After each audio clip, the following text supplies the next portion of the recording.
I'm Alex Radical from Board Game Co. and today I'm reviewing Toy Battle from Repost Productions. Toy Battle is a two-player game of, well, toys battling. And don't let the cover fool you on this one. There's more game here. Don't get me wrong, I do think it is very much still a gateway game, but this is much more of a game than I personally would have thought of based on the cover, and I'm glad I got a chance to play this one. Toy Battle is two players. It's a two-player sort of lane battling, but not in a typical lane battling game. Players are going to set up a map. I have one of the semi-more advanced maps set up over here, and then players are going to win by basically placing out their tokens onto the board. So you can place a token out starting from your base into an adjacent spot. At any point on your turn, you can place a token out as long as it connects through a chain to your base. So my next token could be this one over here. And after that, if I want, I could put a token over here. And whenever you've enclosed one of these spots, you're going to take these stars. And if you get these stars shown on the board, in this case 7, then you win the game. That's one of two ways to win the game.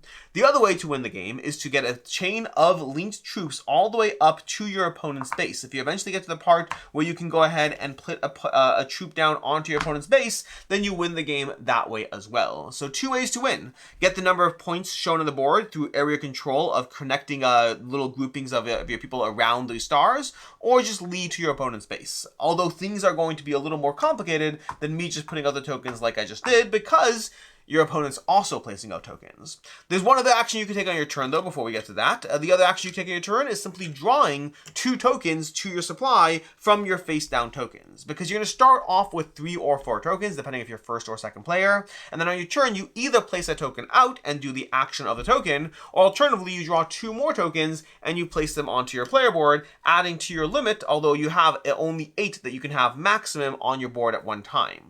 That's the basics of how to play. Past that, to just walk you through a few basic rounds over here, I'll just show you how it plays. We're going to start off, we're going to place a token out over here. This first token, actually, we're going to go straight over here. This first token coming from my base over here, that one has the ability that I can take 2 more tokens. So it's kind of 2 turns in once, because I placed 1 token out, and I got 2 more. The downside is it's just a 1. 1s aren't very great. My opponent over here is going to actually go ahead directly and put this down directly on here using the monkey's ability, because the monkey can go directly onto another token in the game. It can go directly anywhere on the board except for your opponent's base by simply placing it out. The only problem is I won't be able to chain for the monkey because I can't just place it over here on my next turn. You have to have an uninterrupted link. My opponent, they'll take their turn. They see that monkey. The monkey's in the way. They'll kind of avoid the monkey. They'll place the army man out over here and just go around the base entirely. So they place the army man. Their ability is you can place another token. And with their other token, do we have what do we have over here? Let's put a 7 out on the monkey. So we do have a defensive unit there. So we're actually going to end up placing 2 units. So we're blocking them that way and placing on top of it. You can place your units on top of theirs at any point, and this is going to make it very hard for my opponent to break into my base because they'll have to get to that 7 or go the long way around.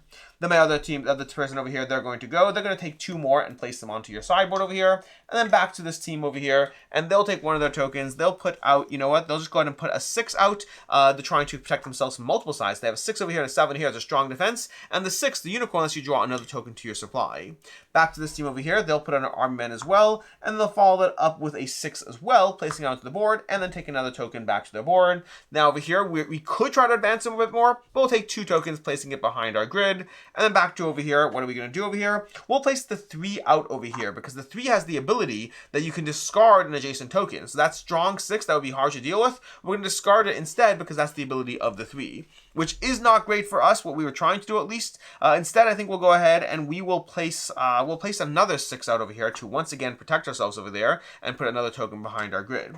Back to the opposing team, they're going to take another 3, placing it this way, but this time discarding the 7, which really puts the threat on us over here because right now they could place the next token. Now they have an uninterrupted line. They could place the next token on their base, so we have to be a little bit aggressive about how we handle that, and I think we'll do that by placing out another 7 directly on there. That's the idea of the game. We can go back and forth all day, and you will go back and forth to a degree, as you try to get ahead of your opponent through tactically placing and saving your pieces, both for defense of your base, aggression towards your opponent, and of course the little area control puzzles, because at any given point, you can slightly pivot your strategy. The opposing player can say, I'm going to go over here, and yes, that's still advancing towards the opponent, but now I just got one of these, and you can start putting additional pressure on your opponent as you work your way up to the points there. Each board also comes with its own little ability. So for example, in this board, when you land on one of these pumpkins, you can take one of your discarded tokens, bring it back to life. Very thematic to the whole graveyard scene. You're bringing your own discarded tokens back to life. And each board has different abilities, whether it's drawing new tokens, things like that. They just give you small little options on the special bases on each board. That is basically how you play Toy Battle, which means it's time for my review of what I like, don't like, and conceal as not liking. And I'll start off with the charm. This game is ridiculously charming. It has that cartoon style appeal that, again, the kind of appeal that almost makes you not want to play it, like, oh, this is a kid's game. And it definitely has that gateway level to it. It's a lighter game, no question, but I would not classify it as purely a kid's game. It's a lighter game that you could be very family-friendly, kid-friendly, but you can enjoy it absolutely with your game group as well. It's just a light, tactical, lane battling game of trying to balance your tokens and your strategy of how confrontational you are, how offensive, how defensive, and which pathway to victory you're trying to go for.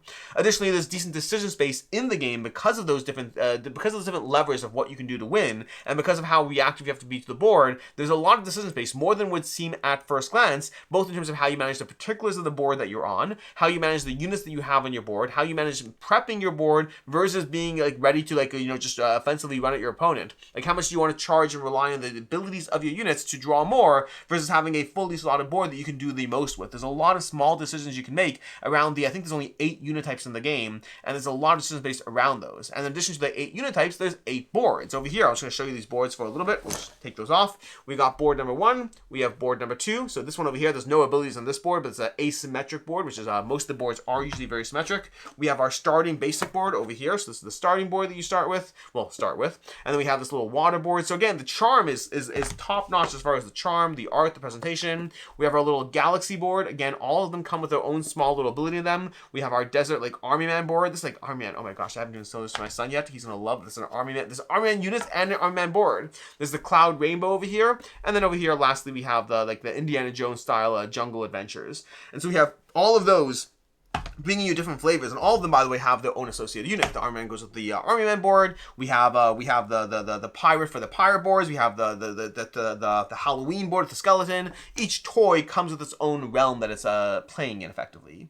As far as things I don't like in the game, there's limited replayability. I think that despite the fact there's 8 boards, the boards do give a nice flavor for trying different things, and they do give you different decision space as far as how you develop and move on the board. There's no question. Plus, again, that small ability that each board brings, but it's still limited. It still is on the lighter side. There's only 8 troops. There's 8 boards that give you a small rules adjustment each time, and the decision space, while decent at least compared to what I would expect from it, is still on the lighter side. So I think this is definitely good I think it's a fun experience, but one with limited depth relative to other games out there. So I think it's a little bit on the lighter side with limited replayability, and then more importantly, I do think there's a degree of luck to it. Luck in terms of what order you draw your tokens. Or even at the beginning of the game, you set aside some tokens out of play entirely, and especially as you play this game more, you will find yourself getting more and more towards using all your tokens. If I happen to take out my 7s and 6s and you took out your 1s, don't get me wrong, the 1s have a cool ability, the 7s do have no ability, but nonetheless, if you don't have strong units in play, if you happen to draw, you get rid of your tokens randomly that were the stronger ones,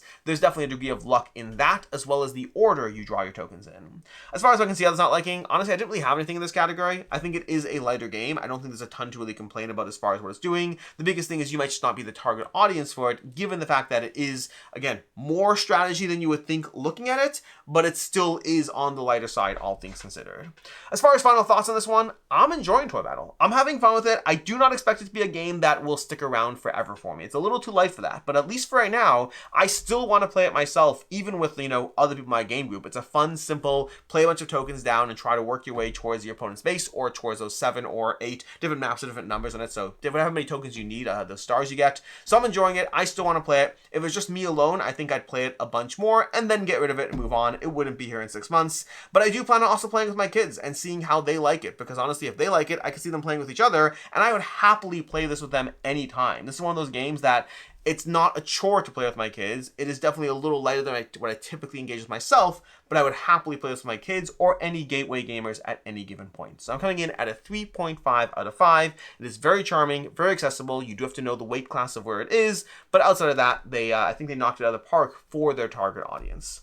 As far as other game recommendations, definitely check out Toy Story, the deck building game from the Op. If you're looking for another toy themed game, they took Toy Story and made a deck building cooperative game out of it. You can check that out. And if you you want another light, charming, accessible game, Captain Flip is another one that's reminded me of in terms of the sheer accessibility and ease of play, not being super deep, but being super accessible and kind of fun and charming while you play it. In any case, until next time, I'm Alex Radcliffe from Board Game Co. I hope you found this review helpful, and as always, I hope you have a good one.